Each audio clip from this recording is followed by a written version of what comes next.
Hello everyone, welcome to my channel recipe with Madhu.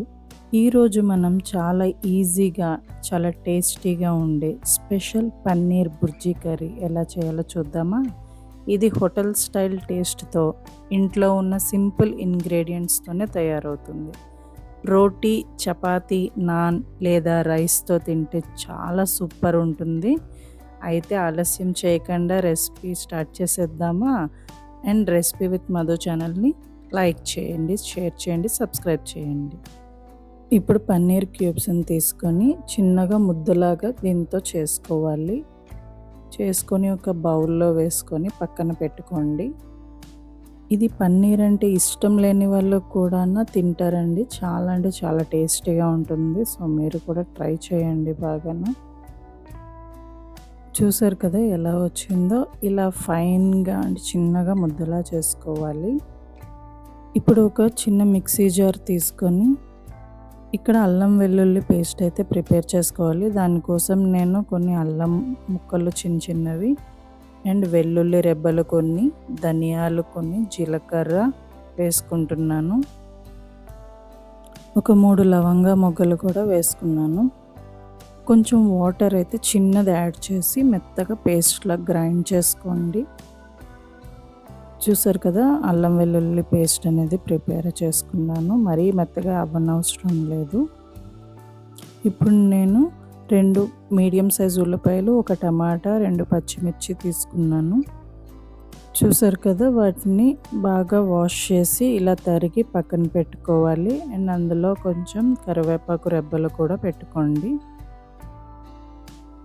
ఇప్పుడు stove on చేసి కడాయి పెట్టుకొని కడాయి వేడెక్కిన తర్వాత గ్రౌండ్నట్ ఆయిల్ అనేది యాడ్ చేసుకుంటున్నాను. ఇక్కడ ఆయిల్ అనేది వేడెక్కిన తర్వాత ఒక 1/2 టేబుల్ స్పూన్ పసుపు వేసుకోవాలి. ఇప్పుడు మనం తరిగి ఉంచుకున్న ఉల్లిపాయల్ని అందులో వేసుకొని ఆయిల్లో బాగా వేపుకోవాలి.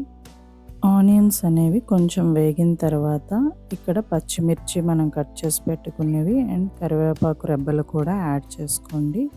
యాడ్ చేసుకొని దోరగా వేపుకుంటూ ఉండాలి. కొంచెం ఆనియన్స్ అనేవి వేగిన తర్వాత హై ఫ్లేమ్లో, మీడియం ఫ్లేమ్లో పెట్టేసుకోండి. ఇప్పుడు ఆనియన్స్ అనేవి మీడియం ఫ్లేమ్లో వేగిన తర్వాత ఇక్కడ ఒక స్పూన్ సాల్టు, ఒక స్పూన్ కారము, ఒక స్పూన్ ధనియాల పొడి అండ్ ఒక స్పూన్ గరం మసాలా అనేది యాడ్ చేసుకోవాలి. యాడ్ చేసుకున్న తర్వాత దాని స్టవ్ అనేది సిమ్లో పెట్టేసుకోండి. కొంచెం అడుగు పడుతుంటుంది ఎందుకంటే కారం అవి యాడ్ చేస్తున్నాం కాబట్టి. సో సిమ్లో పెట్టేసుకొని దాన్ని దోరగా ఫ్రై చేసుకుంటూ ఉండండి. చూసారు కదా ఆనియన్లు ఇవన్నీ బాగా వేగిన తర్వాత ఇప్పుడు మనం ఆల్రెడీ ప్రిపేర్ చేసి ఉంచుకున్న అల్లం వెల్లుల్లి మసాలా పేస్ట్ అనేది అందులో యాడ్ చేసుకొని ఫ్రై చేసుకుంటూ ఉండాలి. సిమ్లోనే ఉండాలి అండ్ అలా వేపుకుంటూ ఉండాలి. ఇప్పుడు మనం ఫస్ట్ కట్ చేసి పెట్టుకున్న టమాటా ముక్కల్ని కూడా యాడ్ చేసుకోవాలి. యాడ్ చేసుకొని బాగా ఫ్రై చేసుకున్న తర్వాత సిమ్లోనే ఉంచి మూత అనేది పెట్టేసుకోండి. ఒక 2 to 3 మినిట్స్ మూత పెట్టుకొని సిమ్లో ఉంచండి. చూడండి ఇప్పుడు 2 మినిట్స్ తర్వాత మూత ఓపెన్ చేస్తే టమాటా ముక్కలు కూడా ఆనియన్స్తో పాటు బాగా మగ్గిపోయి ఉన్నాయి కదా. ఇప్పుడు ఇందులోకి మనం కొంచెం కసూరి మేతి అనేది యాడ్ చేసుకోవాలి. అది టేస్ట్ని రెట్టింపు చేస్తుంది. సో కొంచెం కసూరి మేతి అనేది యాడ్ చేసుకున్నాను. యాడ్ చేసుకున్న తర్వాత కొంచెం మిక్స్ చేసుకొని ఇప్పుడు మనం ఉడకడానికి సరిపడంత వాటర్ అనేది యాడ్ చేసుకోవాలి. యాడ్ చేసుకొని ఫ్లేమ్ అనేది హైలో పెట్టుకొని మూత పెట్టేసుకోండి. ఇప్పుడు 2 మినిట్స్ తర్వాత మనం మూత ఓపెన్ చేసి చూసారు కదా ఎలా ఉడుకుతుందో. సో ఇప్పుడు మనం ఆల్రెడీ చిన్న ముద్దలా చేసి ఉంచుకున్న పన్నీర్ ఉంది కదా, దాన్ని తీసుకొని వచ్చి ఇందులో వేసుకోవాలి. వేసుకొని బాగా మిక్స్ చేసుకుంటూ ఉండండి. స్టవ్ అనేది అలానే హై ఫ్లేమ్లో ఉంచేసి మూత అనేది పెట్టేయండి వాటర్ అనేది దగ్గరికి అయినంత వరకు. ఇలా ఉడుకుతున్నప్పుడు మధ్యలో మీరు ఒకసారి మూత తీసుకొని మిక్స్ చేసుకుంటూ ఉండండి. ఏమైనా అంటే హైలో పెట్టినప్పుడు మనకి ఏమైనా అడుగు పడుతుందో లేదో ఒకసారి చెక్ చేసుకోవడం మంచిది. ఇంకా ఫైనల్లీ కొంచెం కొత్తిమీర అయితే యాడ్ చేసుకుంటున్నాను. కొంచెం కొత్తిమీర యాడ్ చేసుకొని మిక్స్ చేసుకోండి. చూసారు కదా బాగా దగ్గరికి అయిపోయింది. కర్రీ అనేది రెడీ అయిపోయింది. ఇప్పుడు స్టవ్ ఆఫ్ చేసేసుకోండి. ఇప్పుడు కర్రీని బౌల్లోకి అయితే తీసేసుకోండి. చూడండి ఎంత సాఫ్ట్‌గా, ఎంత రిచ్‌గా పన్నీర్ బుర్జీ కర్రీ అనేది రెడీ అయిపోయిందో.